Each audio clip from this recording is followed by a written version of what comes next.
లోకంలో అత్యంత శక్తివంతమైంది ఏంటి? మీలో కొందరంటారు శస్త్రాలు అని, మరికొందరంటారు శాస్త్రాలని, ఇంకొందరు బుద్ధి అని, ఇంకొందరంటారు బలం అని. కాని ఇవన్నీ అసంపూర్ణమే.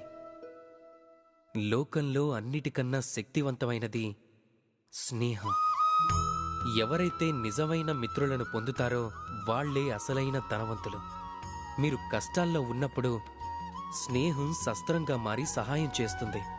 మీరు దారి తప్పినప్పుడు స్నేహం శాస్త్రంలా మారి మీకు మార్గం చూపుతుంది. ఏదైనా కుట్రలో చిక్కుకుంటే బుద్ధిగా మారి బయటికి తీస్తుంది. ఒంటరిగా మారినప్పుడు మమతలా తోడుగా ఉంటుంది. లోకంలో ఏదైనా సంపాదించాలి అనుకుంటే అది ధనం కాదు, స్నేహాన్ని సంపాదించండి. అలాగే గుర్తుంచుకోండి.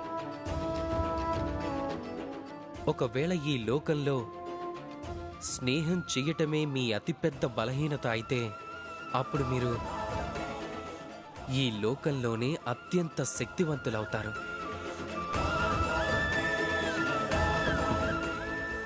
రాధాకృష్ణ.